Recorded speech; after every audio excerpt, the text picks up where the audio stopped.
Assalamualaikum warahmatullahi wabarakatuh. Selamat pagi para netizen di mana saja Anda berada. Salam opini rakyat. Bukan cuma 10 juta warga Jakarta saja yang menaruh harapan besar pada kepemimpinan Mas Pramono Anung dalam 5 tahun ke depan. Tapinya nih, pastinya lebih dari 30 juta penduduk Jabodetabek. Lebih dari 30 juta orang yang tinggal di wilayah Jakarta, Bogor, Depok, Tangerang, dan Bekasi. Mereka semua juga menaruh harapan yang tinggi agar Mas Pram dan Bang Dul bisa menyelesaikan banyak persoalan di wilayah aglomerasi Jakarta. Persoalan kemacetan dan transportasi Jakarta bukan cuma persoalan di wilayah provinsi daerah khusus Jakarta saja. Tapi solusinya harus juga menyangkut wilayah-wilayah penyangga di sekitaran Jakarta. Makanya pembangunan Jakarta nggak boleh berkacamata kuda dan cuma memperhatikan kepentingan wilayah daerah khusus Jakarta saja. Tapi pembangunan Jakarta haruslah memiliki solusi yang komprehensif, yang juga memperhatikan dan mendengar kepentingan dari 30 juta warga Jabodetabek.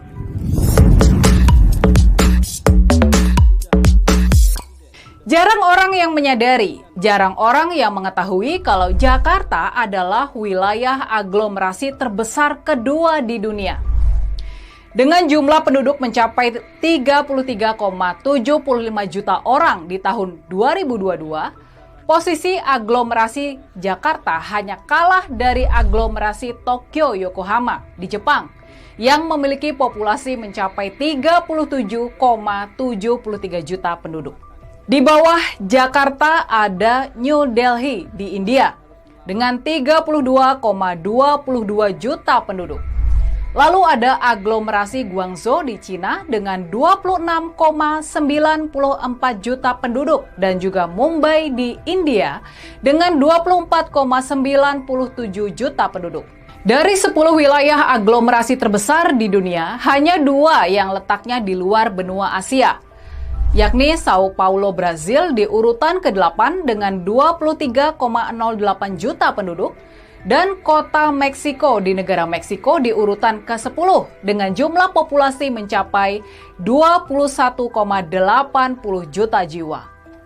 Jadi gimana? Kalian sekarang sudah terbayangkan besar dan padatnya wilayah aglomerasi Jakarta dibandingkan kota-kota besar lain di dunia?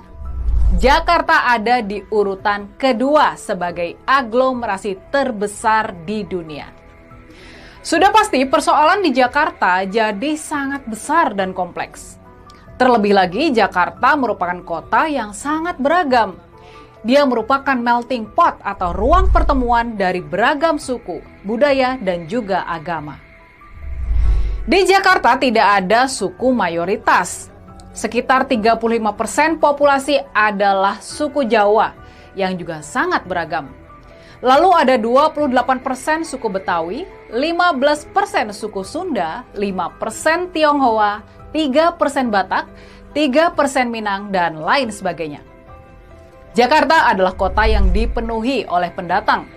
Dan banyak dari mereka yang sudah beregenerasi tinggal dan mencari hidup di Jakarta. Jadi bisa terbayangkan tantangan dalam mensinergikan semua potensi bangsa tersebut? Makanya nih, seperti yang sudah kita bahas tadi, sesungguhnya bukan cuma 10 juta penduduk provinsi daerah khusus Jakarta yang menaruh harapan besar pada kepemimpinan Mas Pram dan Bang Dul ke depan.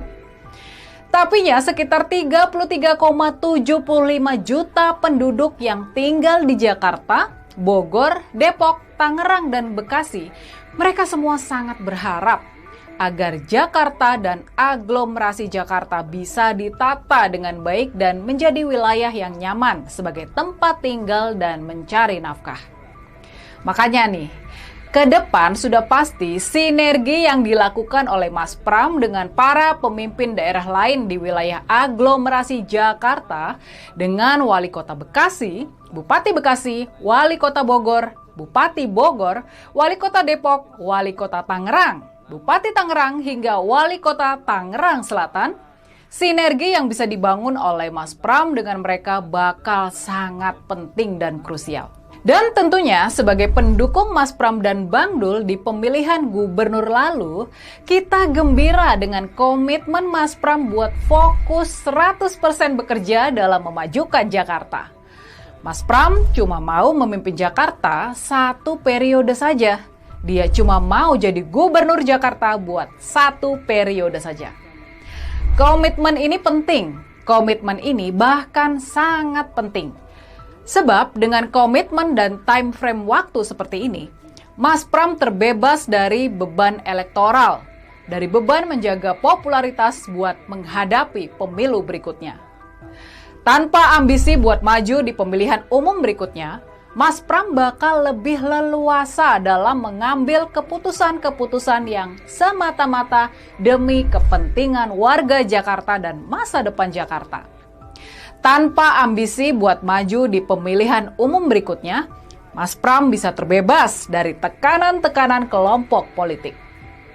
Tanpa keharusan menjaga popularitas dan elektabilitas, Mas Pram bisa mengambil keputusan-keputusan yang tidak populer, tapi penting buat kepentingan warga dan masa depan Jakarta.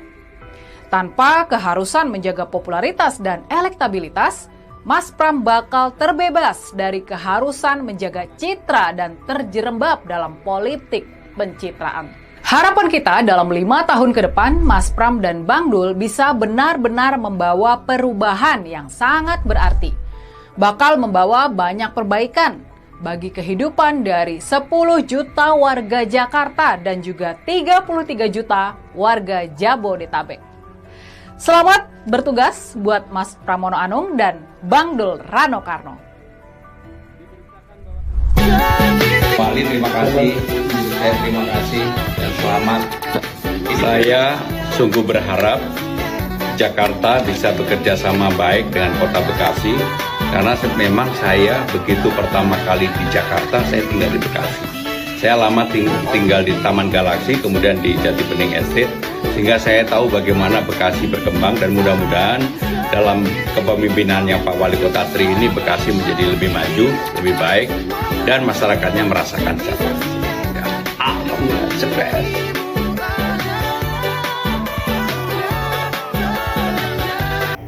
Demikian saudara, apa pendapat Anda silahkan ditulis di kolom komentar.